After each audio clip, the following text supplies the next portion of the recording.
Welcome to The Explainer. Today, we're diving into a fascinating and honestly kind of terrifying paradox that's completely taking over the tech industry right now. For decades, the hardest part of building software was simply the physical act of writing the code. We literally built entire corporate structures, management philosophies, and timelines around this fundamental limit of human typing speed and mental bandwidth. But what happens when coding is no longer the bottleneck in software delivery? Basically, what happens when the dam breaks? So, what actually happens when your team suddenly works 5 times faster? It's a provocative question, isn't it? We're going to answer that today by looking at a massive real-world case study, DoorDash's internal rollout of Claude Code. And I want you to think of this less as a technical overview and more like an organizational survival guide for the AI era. Because as you'll see, moving at light speed creates a whole new set of massive structural problems. Okay, let's dive into this. To really understand the sheer scale of this technological shift, we have to look at the human element first. This quote right here is from Andy, an engineering leader at DoorDash. Now, he started coding at age 9, built the early versions of DoorDash in a dorm room, but as the company scaled up, he stepped back. He actually hadn't shipped production code himself since 2013, but with these latest AI agents handling environment configurations and writing in multiple languages, he's suddenly shipping code directly to production again. It's an absolutely profound shift in human capability. And that brings us to Section 1, the Throughput Revolution. You see, DoorDash didn't just quietly give these tools to a few isolated engineers. Their goal was to aggressively raise the baseline AI fluency across the entire company. Leadership posed this bold, almost unbelievable challenge to their teams: get projects done in 3 to 5 times less time by using AI. They were essentially asking their teams to completely throw out their traditional understanding of how long software takes to build and wake up to what is actually possible right now. And the results? Honestly, they are staggering. Just to prove these insane throughput gains are real, DoorDash highlighted this one specific massive code migration project. Historically, based on all their past data, this would have easily taken 4 specialized engineers an entire quarter to complete.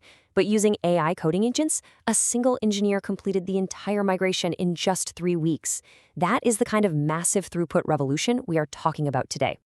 Which leads us perfectly into Section 2, breaking the bottlenecks. And this brilliantly illustrates the core conflict of the explainer today.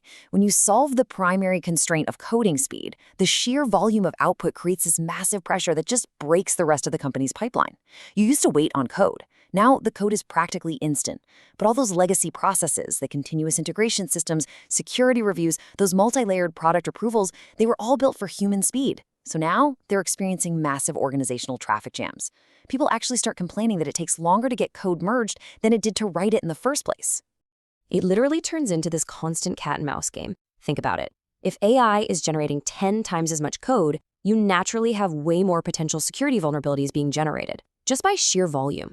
You absolutely cannot scale human security reviewers fast enough to read all that AI-generated code. The only way to survive is a proportional scale-up. You have to start using AI to catch the issues created by AI.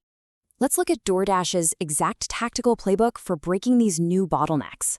For untrusted environments, because, letting AI execute code directly on your local machine can be a total security nightmare, they built Flux, a highly secure internal virtual machine platform in the cloud. To solve those slow code reviews we talked about, they deployed specialized AI code review agents running on that exact same infrastructure. And to eliminate manual setup tasks, like spinning up mobile simulators, they created standardized AI skills that anyone on the team can just invoke. They are systematically hunting down every single friction point. Moving right along, let's jump into Section 3, redesigning the workflow. The reality is, you can't just slap AI onto an old process and call it a day. The fundamental structure of teams and their day-to-day operations absolutely must evolve, which means traditional roles are beginning to blur. Before AI, you had this rigid waterfall system, right? Heavy design docs handed to engineers who spent hours endlessly tweaking code to make it pixel perfect. But with AI, you have cross-functional generalists. An engineer uses an agent to instantly build a working prototype, and then the designer, who is now empowered by AI tools, jumps directly into the code base to perfect the UI themselves. Those specialized gatekeepers, they're completely disappearing. Let's see how this builds into their new core philosophy. DoorDash found out pretty quickly that encouraging this kind of fluidity across the codebase unlocks game-changing velocity.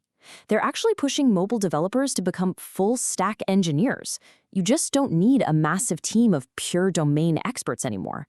What you need is a small, self-sufficient unit of 3 to 5 people who can move fluidly across the product with AI assistance, totally bypassing all the old corporate checkpoints. So, the crucial point is, to make those small teams successful, you have to fundamentally change how you document your work. DoorDash discovered the power of what they call the agent-friendly codebase. Instead of just writing docs for human beings, one tech lead jotted down over 50 architectural principles in Markdown files, specifically for the AI agents to read. By doing this upfront investment in your repository, the AI instantly aligns with your internal standards, massively accelerating development and significantly reducing errors. Which brings us to our fourth section, scaling AI champions. So how do you actually get thousands of employees to adopt these new, radically different workflows? Well, here is the exact playbook DoorDash used to scale adoption organically, completely avoiding top-down micromanagement. Step 1. Give people the tools and an unconditional token budget to play with. Seriously, don't be stingy early on. Step 2. Sit back and watch who emerges on Slack. Innovation happens naturally. You're going to quickly identify those organic champions who are obsessively automating their workflows. And Step 3. Demand written artifacts from those champions so you can share their specific playbooks across the entire company. But here's the catch. Those written artifacts can't just be highlight reels. Teams must feel deeply, psychologically safe to experiment. That means actively encouraging employees to share workflows that wasted tons of API tokens or just flat out failed. Showing an AI integration that didn't work is honestly just as important as showing one that did, because it maps the edges of what the current models are actually capable of. Now, of course, eventually leadership is going to want to know what they are getting for their money, right? Currently, DoorDash thinks about ROI in 2 distinct ways. In engineering, it's highly measurable. Code throughput increases, meaning faster delivery of customer value. But for knowledge work like sales or HR, they aren't looking for massive disruption just yet. The focus there is simply raising the floor. Because if they can save every single employee 10% of their time on standard tasks like email or internal reviews, well, across a company of that size, the ROI is already astronomical. And that brings us to our final and perhaps most critical section, leading the transition. So how do executives and managers actually shepherd their people through this massive organizational overhaul? Well, the harsh truth is that asking your teams to radically change their speed within normal corporate confines, it's going to fail. If you tell a team to move 5x faster, but they still have to wait 3 weeks for a standard product review, they're just going to give up. DoorDash realized that to make this work, executive VP level sponsorship is absolutely required to step in and forcefully remove that legacy friction and red tape. And leaders also have to manage the emotional toll.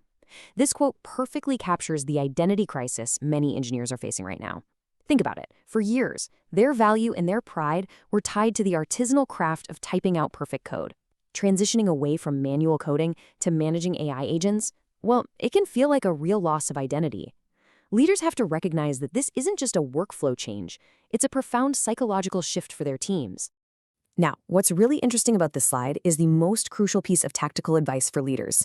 It isn't just read a report about AI. It is, you must personally use the tools yourself. Engineering managers at DoorDash are highly encouraged to actually ship production code. Why? Because it's literally the only way to build true empathy for how drastically the day-to-day workflow is changing. You have to feel the friction yourself to know what approval processes need to be destroyed.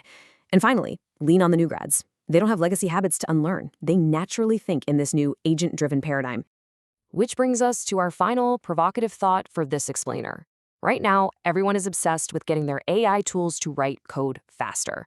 But as we've seen from DoorDash, the code itself isn't the bottleneck anymore. The real question isn't whether your engineers can move faster. The question is the rest of your organization actually structured to survive a 5x increase in throughput? If you don't start fixing your broader organizational bottlenecks today, your newfound AI speed is just going to crash your company into a wall much, much faster. Definitely something to think about as you evaluate your own workflows. Keep exploring, and we'll see you next time.